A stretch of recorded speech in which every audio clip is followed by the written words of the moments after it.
eta beraz lehenengo mai ingurua jarriko dugu martxan.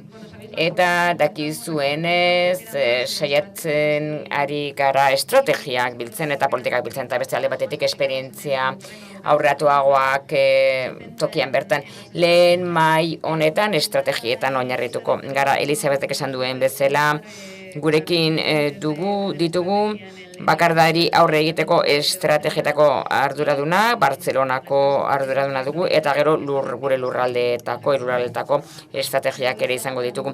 Hitza emango diot Ainhoa Karkabilari, berak moderatuko baitu mai inguru hau. Eta beraz mikrofonoa jarriko dizkiegu. Izango ditugu gurekin aurkezpenetarako badator Ainhoa.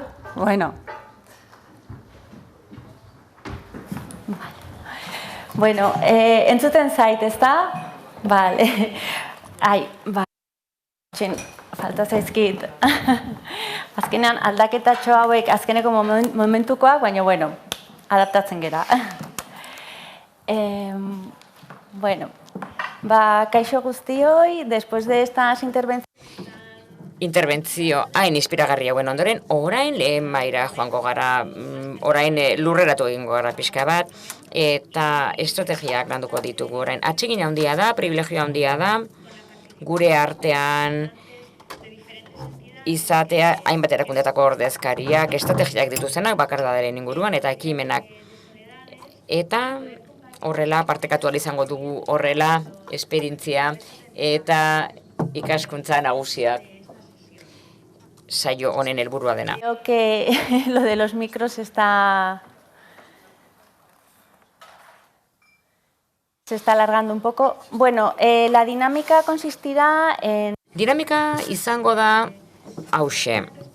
Hau da, 3 galderei erantzungo diegu, eta parte hartzaile bakoitzak erantzungo die galdera. Alde batetik deskribatu egingo dira labur zeintzuk diren ekimenak eta ze estrategiak dauden erabiltzeko zein den markoa, esparrua, azpimarratu zeintzuk diren funtsezko elementuak, eta bestalde ze erronka identifikatu diren bere garapenean eta bere implantazioan ere bai.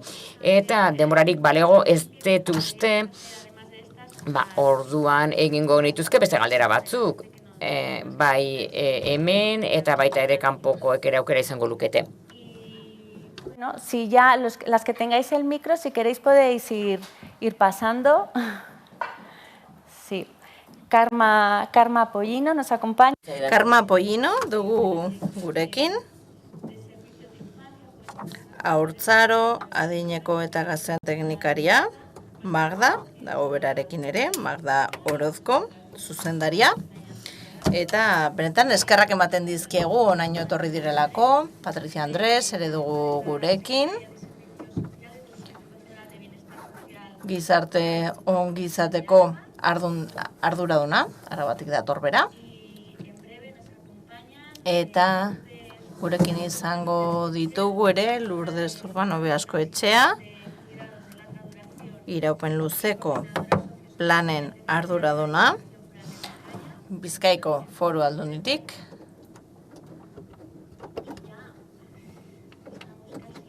Eta ia denak prest, bai? Sí, vale. Y ya por Eta azkenik gurekin dugu Raquel San Sebastián.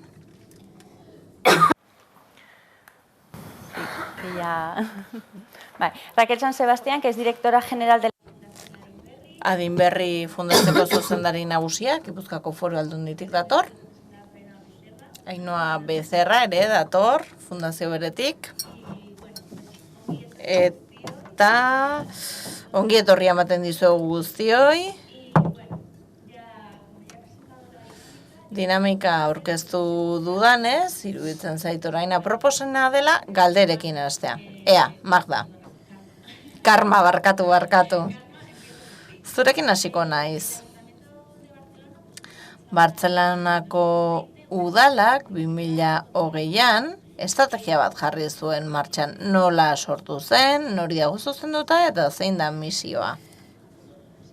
Egunon guztioi. Creo que como ha surgido también en otros lugares, ¿no? Al darnos cuenta. Beste leku batzuetan gertatu den bezala, ikusi genuen ongizatari ezagokionez edo gaizki izatari ezagokionez arazo berri bat sortzen ari zela, ez genekiela oso ongi nola identifikatu, eta batzuetan pixka bat ezkutuan geratzen zela, ez da, beste problematika batzuekin, baina azkenean ikusi genuen bakardadea zare ginela eta COVID-arekin, beste gauza askorekin gertatu zen bezala, agerian geratu zen, ez da? Eta, hasi ginen gure buruari galdetzen nola heldu honi, nola egin aurre gaizki sentitzea eragiten digun egoera honi. Eta ikusi genuen, erresuma batuan, bazutela 2018an sortutako bakardadeen ministerioa, eta etxeti barrurare begiratu genuen, eta ikusi genuen nola, oharkabean bazen ere Bartzelonan urtea genera matzan gauzak egiten bakardadari aurre egiteko programa askorekin, zerbitzu askorekin, eta kasu askotan ez zuten bakardade izen hori, baina bai ari zirela bakardarekin beraz, konturatu ginen, barne hausnarketa horren ondorioz, ari ginela zerbait egiten, eta azkenean lortuko nuen identifikatzea ez bakardade gisa, eta horrela ginen, datu bilaketa horretan, eta aztertzen zer gertatzen zen bakardadearekin Bartzelonan. 70.000 pertsona baino gehiagok esan egin zuten bakarrik zaudela. Beste kontua da, esatea, hor estigma hori dagoelako, eta jende askok ez duelako onartzen, gaizki dagoela edo bakarri dagoela, beraz, 70.000 adierazi zuten bakarrik sentitzen zirela maiz edo oso maiz.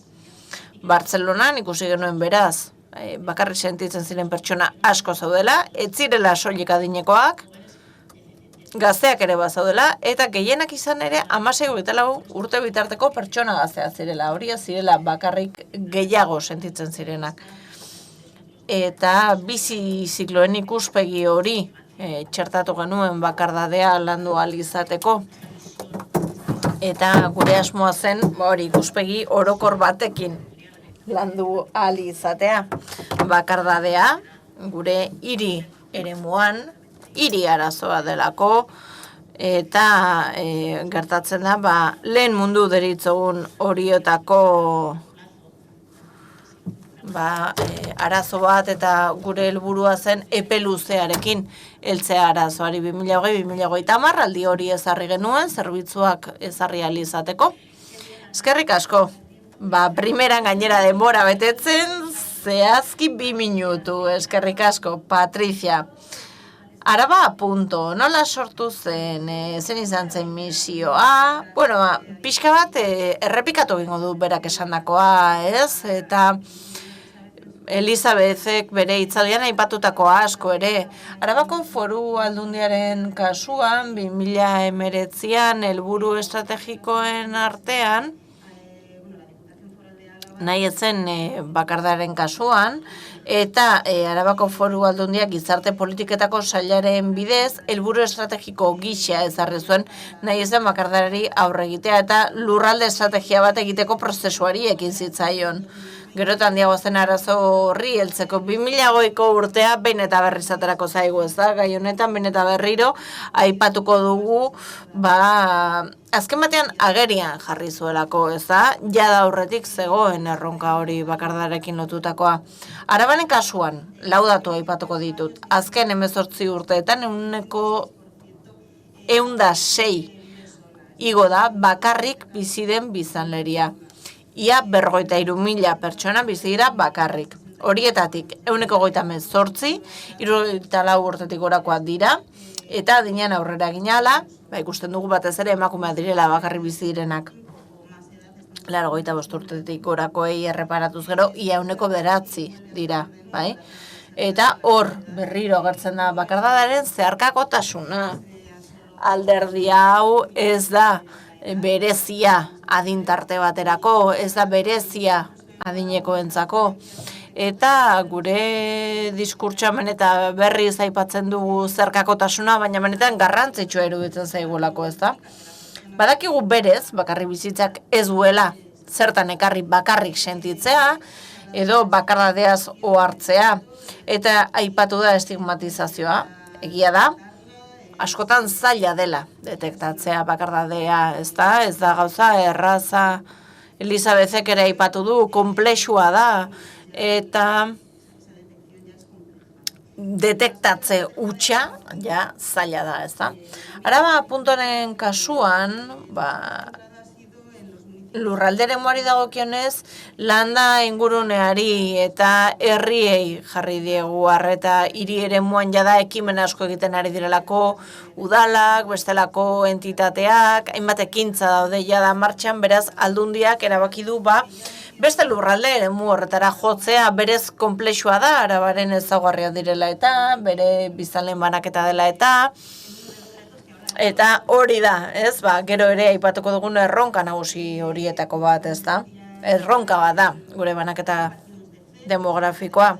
Eta ez gara utxetik hasten, foru aldundian, jada gauzak egiten ari zirelako, aspaldianik hasia ziren, esku hartzak egiten, detektatzeko jarduerak aurrera eramaten, eta gure kasuan asmoa zen, elkarrekin eraikitzeko metodologia bat erabiltzea, sareak sortzea, eta ekimen guztia pixkat uztartzea edo elkarren ezagutza hori izatea, sinergiak sortu ahal izateko, eta lankidetzaren bitartez konexio maila areagotzeko, zer helbururekin, esku hartzen inpaktua areagotzeko helburuarekin, eraginkortasun handiagoa izan dezaten, berrikuntza egin ahal izan dezagun, hobekuntzak egin ahal izan ditzagun, eta Araba punto gure estrategiak dauka artilea logo gisa, ez? Eta horregatik hitz egiten dugu asko,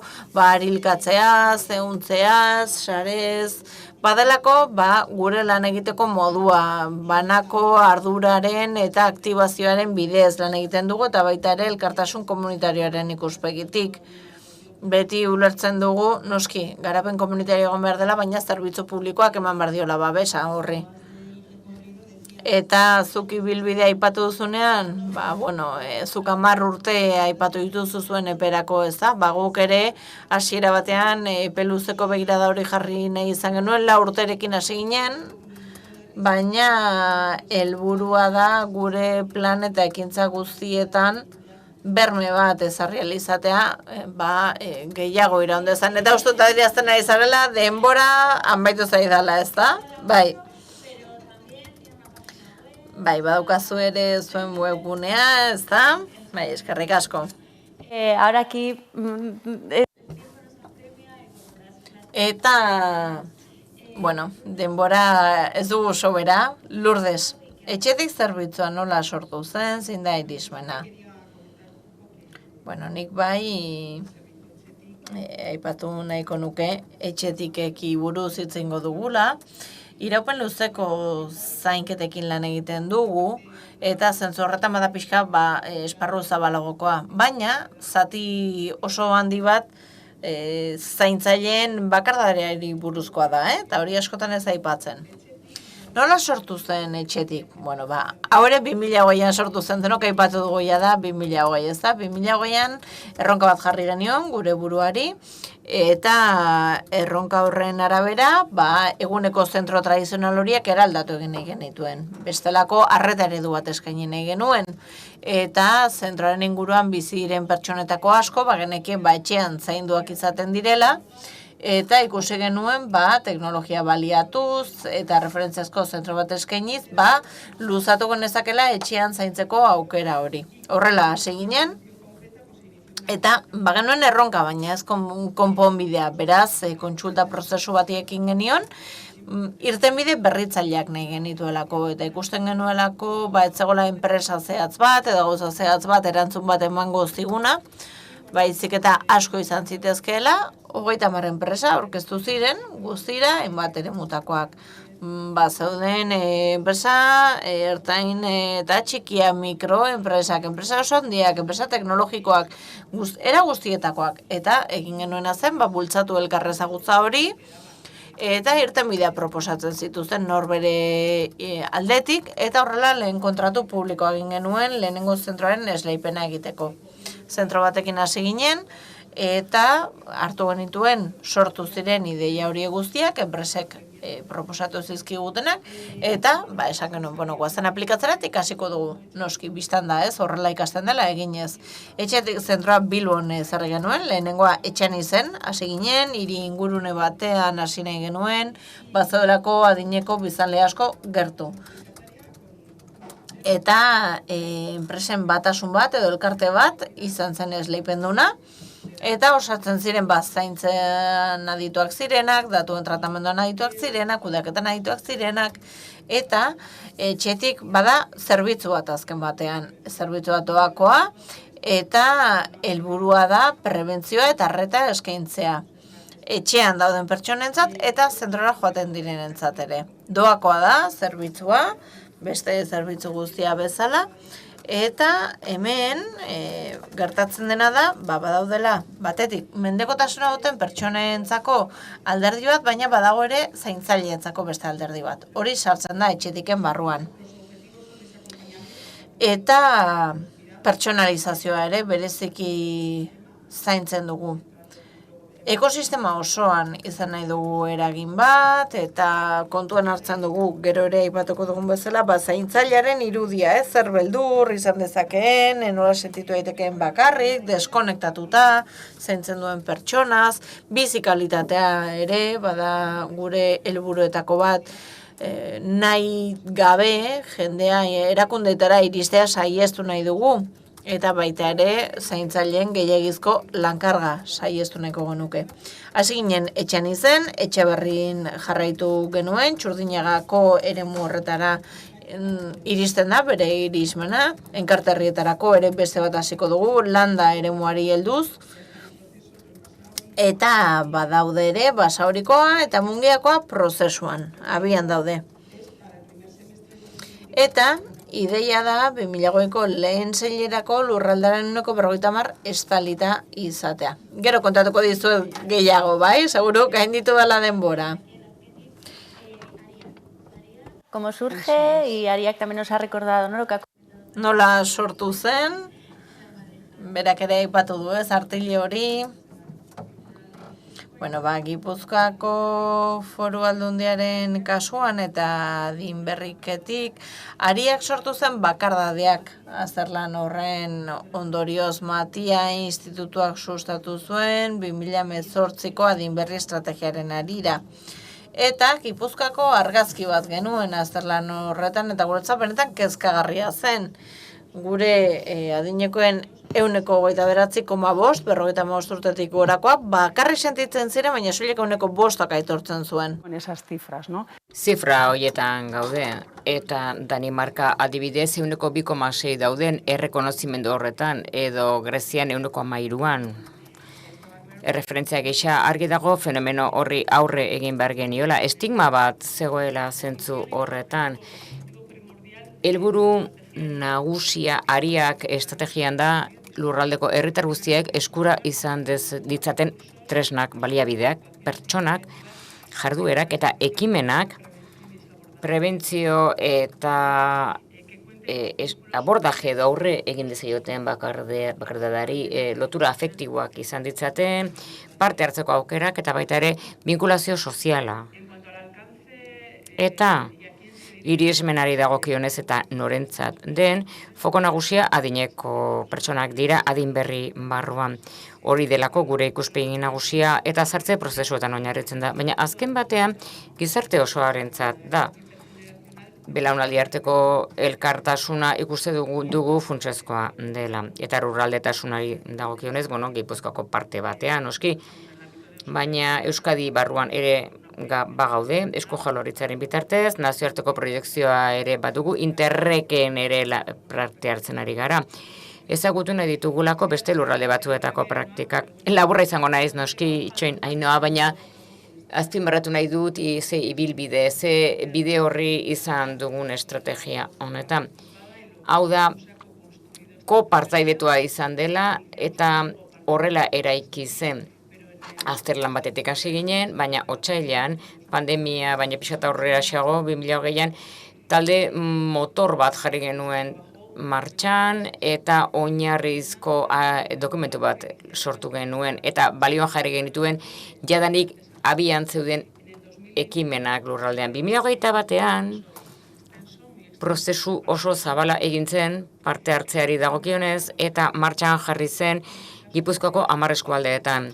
Non 98 udalerritatekan 77 parte hartu zuten, 98 tokiko erakundek 6 osakidetzatik eta baita ere enpresa eta zentro teknologikoak ere bai.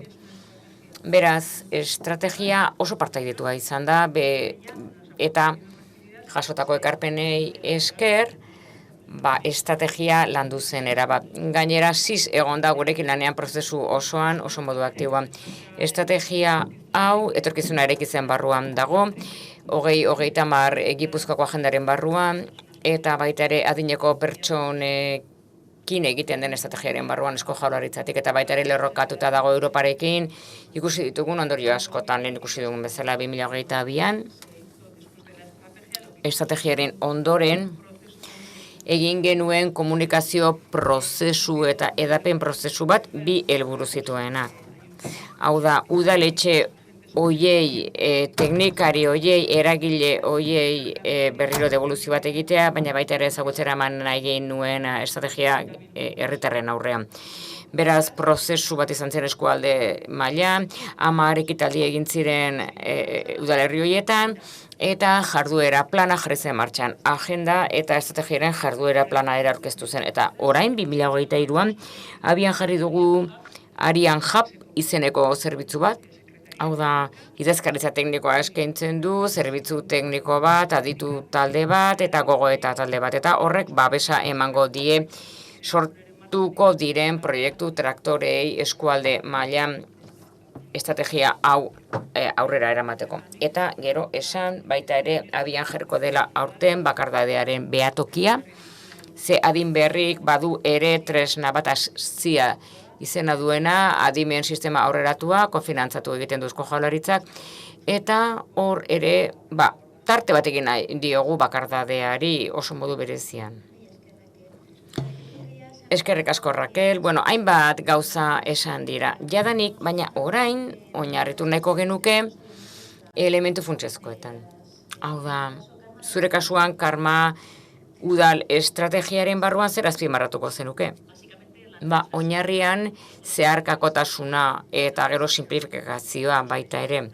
Konturatuko zarenez, bakardadea landu egin behar da, edozien ikuspegitatik. Beraz, konturatu ginen ere Bartzelonako udaletxean hori horrela zela. Eta beraz, hasi ginen sail guztietatik lanean konplizitate tekniko eta politikoak bilatuz, eta baita ere kanpoko konplizitateak erakunde sozialetan eta baita ere lanean ari ziren erakunde edo eragile teknikoekin.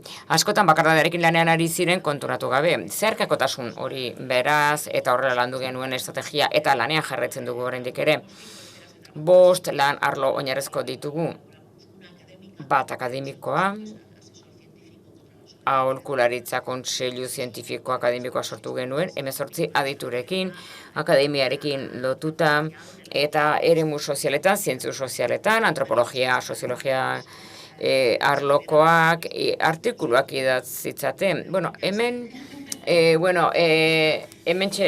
duzue guk editatu dugun liburua, aholkularitza kontseiluarekin, ezakit ikusten duzuen, bakardadeak du izena, gogoeta, kausak eta efektuak, artikulu sorta bat da, batzorde zientifikoak idatzia, bakardadeari buruz hitz egiten duena. Eta oso interesgarria da, ze konturatzen hasi ginen, gainera bakardadea landu egin bertzela ez bakarrik alderdi kuantitatibotik, baita ere kualitatibotik. Horregatik hitz egiten dugu bakardadeez. Ze gu herritar gisa oso modu desberdinean bizi dugu. Eta gainera mota askotako bakardadeak daude, batzuk kanpoko faktoreak dituzte, beste batzuk barnekoak dira, nola sentitzen garen gu une oro, ea erabilgarri ikusten dugun gure bizitza, helbururik dugun, edo ez, hau da, mota askotako bakardadeak daude. Gero, arlo esfera akademikoa dago, baita ere barneko maila teknikari talde bat sortu genuen, sailetako buruak, udaletxearen barruan, hain zuzen ere ikuspegi zeharkako bat emateko. Eta alde guztietatik landu ahal izateko bakardadea. Eta beste arlo bat, diagnostikoa eta analisia, gauza jakin behar ditugu bakardaderi buruz. Non dago bakardadea? Ze bakardade nitxo daude Bartzelonan? Aurkitu bai. Ze gertatzen da ere gazteekin? Adinekoak, bale, baina ze gertatzen da aurrekin, erabekin? Askotan ezin dituzte inkestak egin, baina oso bakarrik sentitzen direla badakigu. Baita ere diagnostikoa bigarren esferan, hirugarren esferan, hau da guk estrategia bat egin behar badugu pertsonen bakardadeari aurre egiteko jakin behar genuen pertsonak nola sentitzen diren bakardadeari dagokionez. Beraz, herritar talde desberdinak aurkitu genituen eta badugu udaletxean Decidin plataforma bat non pertsonek parte har dezakete udaletxek egiten duen guztia. Eta baita ere nazioarteko esfera. Hau da, Erresuma Batua, adibidez, aztertu genuen, Japoniak ere ministerio bat sortu zuen, iparraldeko herrialdeetan ikaragarrizko arazoa dute bakardadearekin aspaldidanik, beraz, lotura kanpokoak eta barrukoak sortu genuen zeharkakotasun beharrezkoa, argitasuna, jendeak benetan sinestea, horretan ari garela lanean. Hau da, udaletxea horren honekin jarri da eta moda hutsa da, ez, hori landu egin behar da, jendeak sinetxe egin behar du. Argiak izan behar dugu, beraz, lau hildo estrategiko handi ditugu. Lehenik informatu, edatu, jakintza banatu, partekatu, horretarako web horri bat sortu genuen, buletin bat, behatoki bat dugu ere, eta hor jartzen ditugu, aurkitzen ditugun gauza guztiak bakardadeari buruz, komunikazio kanpaina bat egin genuen ere, birkonekta gaitezen, ze azkenean hori da. Gure burua birkonektatzea, loturak sortzea, eta berriro konektatzea ingurunearekin. Eta bigarren lerro bat, komunikazioaz gainera, zerbitzuak eskaintzea. Hor, bagenituen jadanik 300 bat programa. Batzuk auzotan, beste batzuk barrutietan, beste batzuk hirietan, bakardadea lantzen zutena. Batzuk bultzatu egin behar ziren, bai ala bai. Baina ez genituen zerbitzuak bikoiztuko. Hirugarren lerroa, hiria berregituratu. Hirigintza oso garrantzitsua da. Nola diseinatzen ditugu hiriak? Nola joaten gara batetik bestera? Bankuak nola jartzen ditugu parkeetan? Jendeak hobeto hitz egiteko, edo ez ea lerroka jartzen ditugun, edo bata bestearen aurrean. Ekipamenduak ere berregituratu, hobeto detektatzeko ara iristen diren pertsonak, bakardadea sentitzen dutenak batzuetan, beste arazo batzuen mozorroa izan dezakete. Eta laugarren lerro bat, barnekoa, udalean egokitu egin behar genuen bakardadearen erronka guztien aurrean, baina etengabe gainera ze bakardadea aldakorra da. Eta barne mailan ere bai udaletxeko langile gisa pertsona gara bakarrik sentitu gaitezke momentu askotan. Udaletxera iristen garenean, bakarre gurasoak bihurtzen garenean, maite dugun norbait hiltzen denean, bikotekidearekin hausten dugunean, beraz, barne programak ere baditugu gu langile gisa gure buru laguntzeko, bakarri sentitzea bali magara, eta laguntza behar badugu. Beraz, hori da, argi jokatuz lortzen ari gara entitate askok parte hartzea hiri mailan estrategia bat sortzeko. Ez dugu udal estrategia soil bat egin nahi dugu hiri osokoa izan dadin. Erakundeek sinestea eta bat egitea gurekin, pixka luzea eta bizkor hitz egin dut, baina bai, oso interesgarria esaten ari zareten guztia. Patrizia, Araba apuntokoa, zeintzuk dira elementu funtsezkoak? Estratégicos, ¿vale? Vamos a decir, no es... Estrategia bat dugu, noski lau urteren buruan landu duguna. Urtez urte azalduko dut zer egin dugun, baina kontinumon bada azken batean. helburu estrategiko bakoitzak badu bere ekintza plana eta gero gauzatu egiten jarduera proposamen batean. Lehen ardetzetako bat izango litzateke babes soziala indartzea araba.sarea, errepikatuko du nire burua, baina konstrukzio kolektiboaren metodologia lantzea, sentiberatzea, ezagutzera ematea ze baliabide ditugun laguntzeko eta indartzea babes komunitarioa. Ze ekintza eraman ditugun aurrera ardatz estrategiko honen barruan, talde motor bat ere bat sortu da, 2021ko martxotik aurrera, eta 40 pertsonak gorak parte hartzen dugu. Bai elkartetik datorren jendea, enpresetatik, administrazio publikoetatik, voluntario elkartetatik ere. Gustatuko litzaideke aipatzea, ze uste dut ikusi behar dela ere talde motorrak ze indarra duen.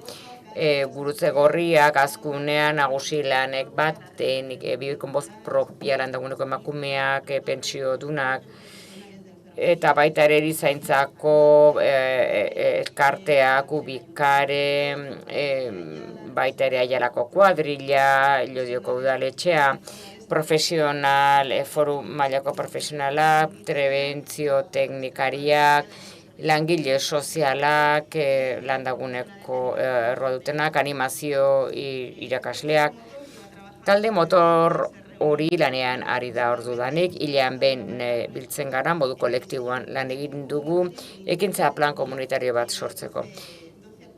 12 ekimen zituen hasiera batean. Aurten, aiteko 2 egingo ditugu, araba.eguna da bat, ospakizunerako egun bat, irailean egingo duguna, irailaren 23an egingo dugu Laudion, eta beste alde batetik, Obilos, Mataza, Ari Matazaren proiektua bakardade egoerak detektatzeko. Beste alde batetik tresna bat landu dugu, tresna teknologiko bat, gida digitala, arabat.umu, urrian aurkeztuko dugu eta ekimen profesionalagoak biltzen ditu. Hobeto ezagutu alizateko ze ekimen eramaten diren aurrera Arabako lurralde historikoan eta esaten ari naizen bezala 70 bat bildu ditugu dagoeneko eta eskuragarri daude beti ere araba.ko web orrialdean.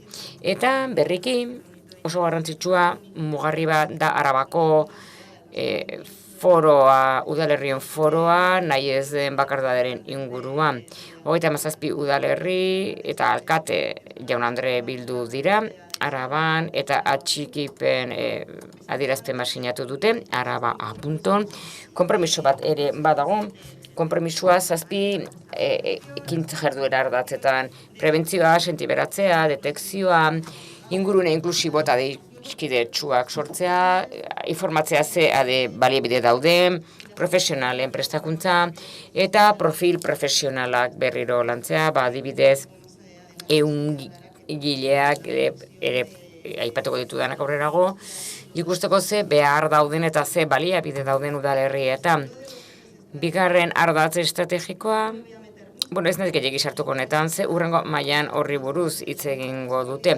Hau da, gaitasun sozialak handitzea bakardade eskolen bitartez, horretarako 2 bakardade eskola sortu ditugu, Laudion eta bestea Labastidan, irekizena abenduan, martxan daudenak, eta prebentzioan lan egiten dute batez ere bakardadearen prebentzioan.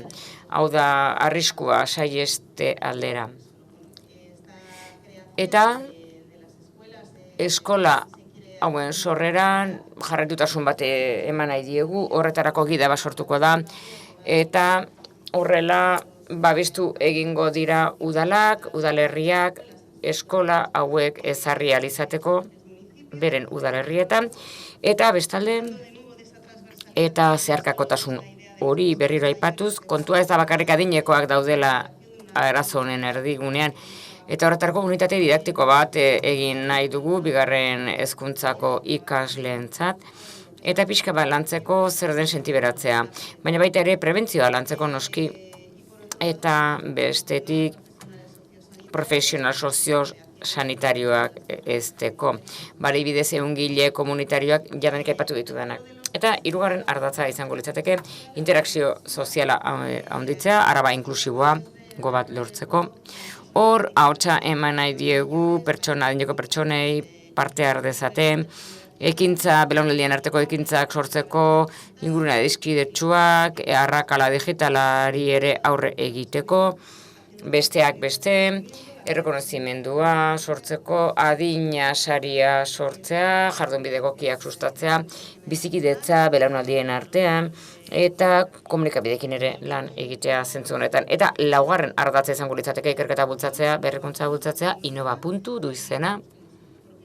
Eta izenburuak dioen bezala, ikerketa bultzatu nahi da, eta zerbitzuak eta produktuak bakardadea, nahi ez den bakardade honri aurre egiteko. Azoka bat ere antolatu nahi dugu, beka batzuk ere sortu nahi dugu, Innova beka batzuk. Eskerrik asko, Patrizia. Lourdes. Lourdes, bai, saiatuko naiz ere bizkor azaltzen. Bai, mugatu egingo dugu pixkat denbora. Etxetik zerbitzua, pixkat oinarrituko naiz. Hasieran komentatu dudan horren lanketan edo horren esku hartzean, hau da zaintzailearen bakardadea hain zuzen ere aipatu dituen egoera horiek harremanak murriztu egiten dira, ez dago zaintzen den pertsonarekin harremana ere gutxitu egiten da dementzia bat baldin badago tartean, beldurra dagoelako ere gauzak gaizki aterako ote diren, beraz zaintzaileak ere beldur horiek dituzte. Zeintzuk dira elementu funtsezkoak bizkor. Plan bat egiten da zaintzaileak kontuan hartuz, plan horretan zaitasun hauek guztiak landu daitezke, teknologia bitarteko bada ere noski konektatuta egoteko, babes bada, laguntza zaintza plan bat egiteko orduan esate baterako, gero kuestio bat asko baloratzen dutena da beti dagoela pertsona bat beste aldean. Hau da, beti da pertsona bera deitu egiten dietena, kontaktatu egiten dute eta sentitzen dute pertsona horri denetatik alde die zaioketera, naiz eta profesional talde bat egon gero ere kontsultan. Eta bada gauza oso garrantzitsua babes taldeak, tailerrak ere egiten direnak zaintzaileentzat, eta tailerretan joan daitezke batzuk tailerretara, edozein jarduera egitea, eta horri esker sortu egiten da parekoen komunitate bat, zaintzaileekin egin den tailerretan asko baloratu da hori ze, sentitzen dute bere egoeran dauden beste pertsona batzuk daudela, batzuek okerrago egon daitezke gainera, eta horrek lagundu egiten die. Eta informazioa eta prestakuntza horrek beldurrak kentzen dizkiete, eta askoz ere hobeto landu dezakete egoera. Eta gainera, egon daiteke, atxeden hartzeko ordu batzuk, bere planaren barruan izan dezakete, haize hartze edo aire hartze edo egoera hori beste pertsona batzuekin konektatu ahal izateko. Eta gero, erreferentziako zentro bada, komunitatean dagoena, gainerako eragileekin batera dagoena, oinarrizko gizarte zerbitzuekin, elkarteekin, eta zentro bakoitzak egiten du alduena egin dezakeen lana osasungintza zerbitzuarekin ere bai. Martxan egon zen zentroa lehenengo urte horretan, jendeak pixkanaka sartuz joan da, eta zaintzaileak gauza bat garrantzitsua iruditzen zait arlo honetan. Etxeen 80% teknologia erabiltzen du, ez da beharrezkoa tableta izatea horretarako, izan daiteke telefonoz edo bertara joanez, baina etxeen 80% bai erabiltzen dutela tableta eta erakutsi egiten diegu nola erabili. Laguntzaileen parte handi batek horrela pentsatzen du, informazio gehiago dutela, prestatuago daudela, segurago sentitzen dira. Eta aseago edo pozik daude jasotako zerbitzuaz 80%tik gora badute nora jo zerbait gaizki baldin badoa, dei dezakete, aurki dezakete pertsona bat eta 75% uste du zaintzaile hobeak direla honi esker. Horrek gogobetetasuna sortzen die eta segurtasuna ere bai, eskerrik asko Lourdes. Ariak, ¿cuáles son sus elementos clave? Ariak zein dira zuen funtsezko elementuak? Ariak estrategiak, hainbat printzipio ditu. Bakar batzuk azpimarratu nahiko nituzke. Alde batetik ikusten dugu bakardadeak erronka kolektiboa dela. Eta horregatik estrategia misto bada. Inplikatu egiten ditu administrazio publikoak, hirugarren sektorea eta erakunde pribatuak. Eta publikoak eta horrela ikusi dugu kokreazio unean eta betere jarduera planan. Ikuspegi pribatu publiko komunitarioa elkartuz. Estrategia orientatzailea da, baina betere ekintzari begira dagoena. Hau da, estrategiak hainbat gomendio jasotzen ditu eta zuzentarau jasotzen ditu edo nolabaiteko biderako biltzen ditu epe ertain eta luzerako. Baina oinarri gisa ere erabiltzen da proiektu traktore horiek lantzeko eraldatzaileak izango direnak etorkizunean.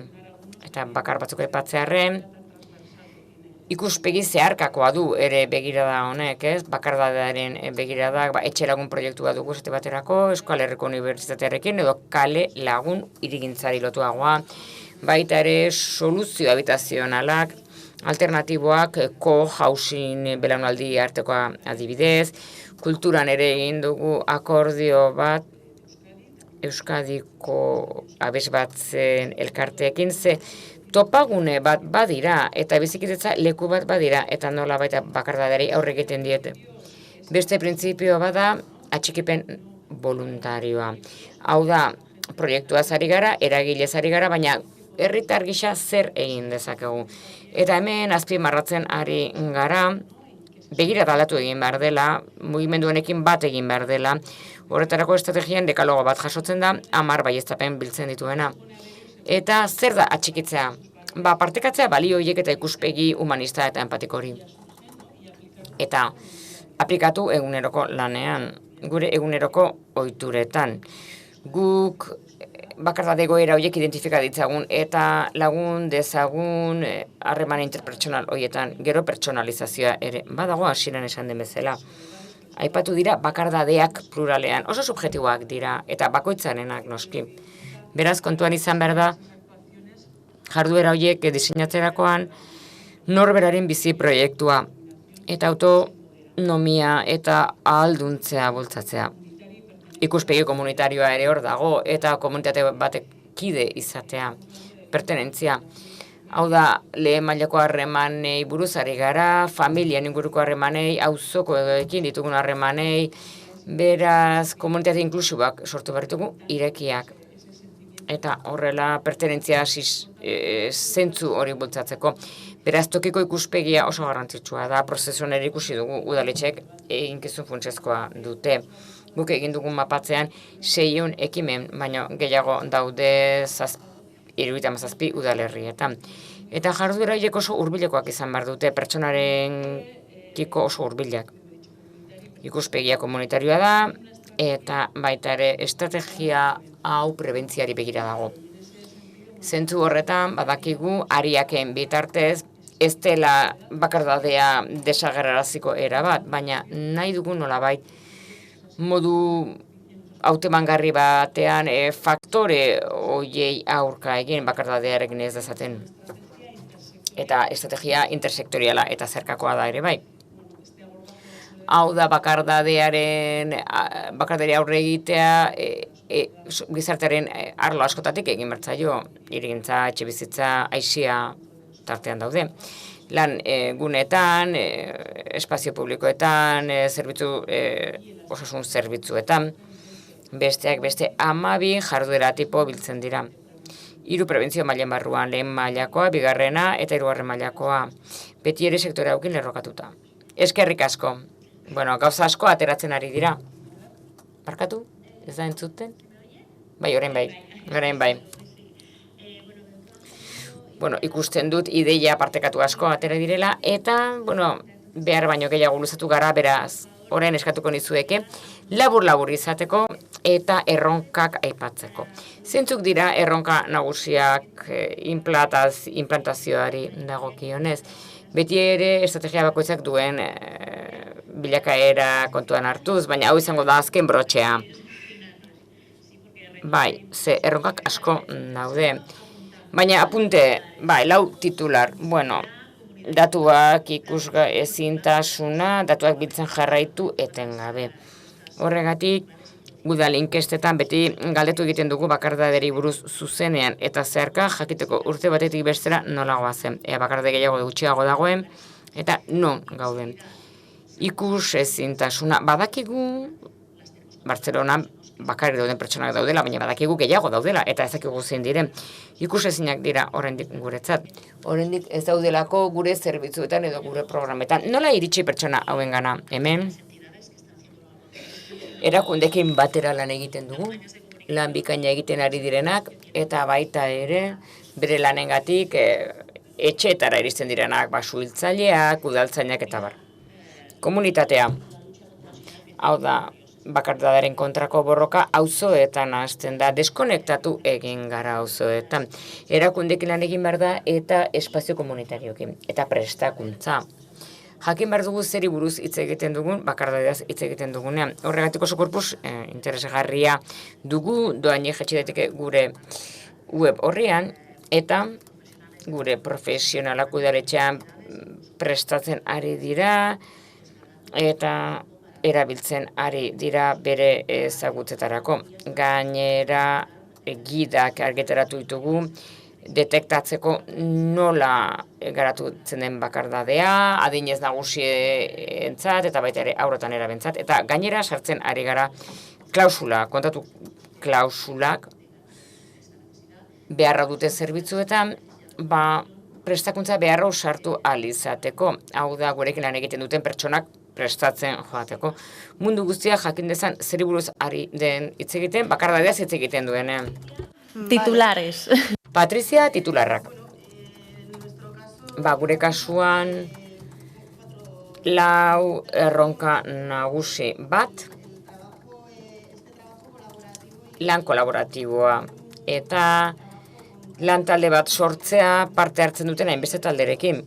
Erronkak, bai, baina gainera esan behar da, oso aberasgarria izan dela eta ekarpen asko izan ditugula, baina, erronka bada beti koordinazioa eta kudaketa eragile desberdinen artean. Beste alde batetik,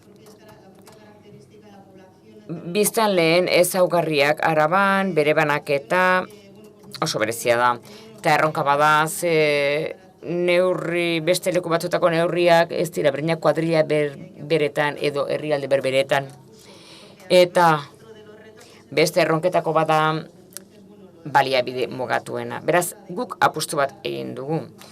Kontzentratzen joan hainbat jarduera udalerri berean eta horrela ondoren ebaluazio hobea egiteko inpaktuei dagokionez estrategian. Eta azkenik, herritarren sentiberatzea, nola iritsi norbanakoaren konpromisora, sentiberatze hori bultzatzeko ere, komunitate mailan erronka hori ere gainetu beharrekoa da. Eta ez dut gehiago luzatu nahi, baina esan nahi dut erronkak egon badaudela. Baina eskerrak nahiko nuke Beatrizi bere taldeari, Nerea Gabori bere taldeari, besteak beste, estrategiak berezetasunak izan dituelako, baina oso ondo eramaten ari gara proiektua, lortzen ari gara helburu oso handiak, oso garrantzitsuak eta beren gogo bero hori transmititu egiten digutela uneoro.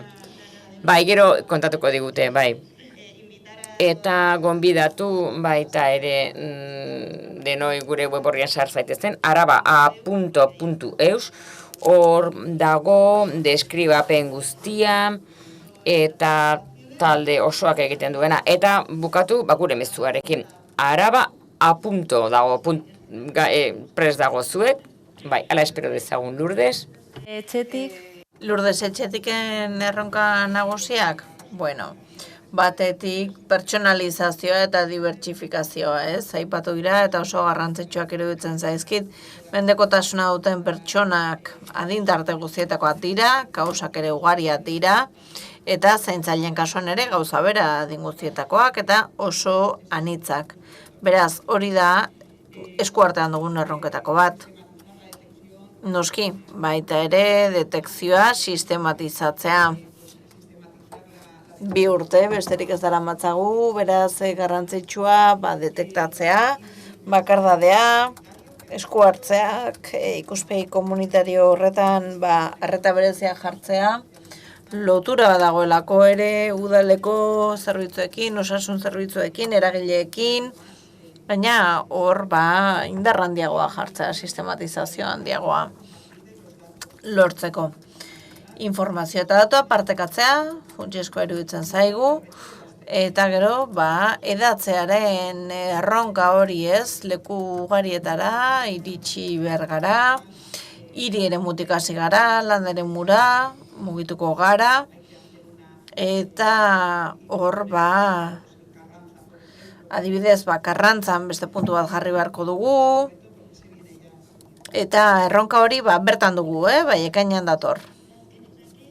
Ariaren erronka nagusiak zeintzuk izango ziren zure ustez? Bueno, ariak estrategiak jasotzen ditu 4 ildo estrategiko, ez? Lehenengoa, gobernantza eta sarea osatzea. Esan duen bezala, prozesu guzti honetan eragile asko daude, bakardadaren inguruan lanean, baina agian falta dana da marko estrategiko baten baitan, sinergiak eta loturak gehiago uztartzea, ez? Hori alde batetik. Ta beraz, sare hori sortzea ezinbestekoa ikusten dugu. Bigarren ildo estrategikoa, elkarrizketa publikoa. Esan dugun bezala, azken urte hauetan, asko hitz egiten ari gara bakardadeaz, asko idazten ari gara, baina askotan diskurtso horiek izaten dira estigmatizatzaileak, interesatuak edo sesgatuak, alarmistak batzutan, eta iragankorrak, ez, modak izango balira bezala. Eta gure kasuan, estrategi honen bitartez, nahiko genuke, konversazio edo elkarrizketa publiko hori zorrotza izatea, argigarria izatea, positiboa, ez estigmatizatzailea, eta iraunkorra izatea, ez? Hori da helburua. Hirugarren ildo estrategikoa berrikuntza eta hedapena dira, ez?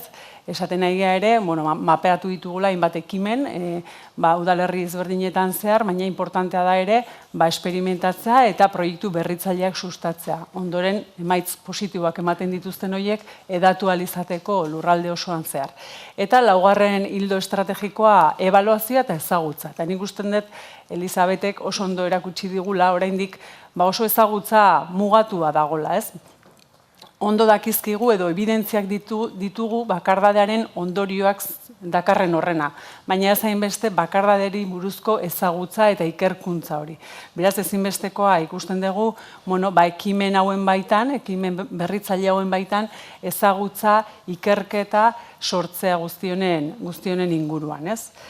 Eta, para concluir, decir que Eta amaitzeko esatea, estrategia honek 3 helburu nagusi dituela. Batetik, eztabaida publiko hori eraikitzea, bakardaden ingurukoa, estigma horrekin apurtzea, harremanak bultzatzea, pertsona artekoak, eragileen artekoak eta laguntza ere bakardade gora horiek gainditzen. Azken batean gure helburua da ongizate handiago bat lortzea, pertsonentzat sare bat eratzea, kudeatzeko, gobernantza kolaboratibo bat egin ahal izateko, eta esku hartzeetarako area.adinberri.eus webgunean ere informazio guztia aurkituko duzunez, bertara joateko gonbidatzen dizuet. Eskerrik asko. Gracias a todos. Eskerrik asko denoi, iruditzen zait oso interesgarria, oso inspiratzailea izan dela, ikasitakoa gurekin partekatzeko aukera hau, eta espero dezagun elkarlanean jarraituko dugula. Y ahora damos paso a... Eta jarraian kontseilariari emango diogu hitza, eskerrak ematen dizkigu gurekin egoteagatik, eta berak azalduko du bakardadeen arloan dauden lan ildoak, azalduko digu eta pixka deskribatuko ditu ere nahi ez diren bakardade horiek. Eskerrik asko.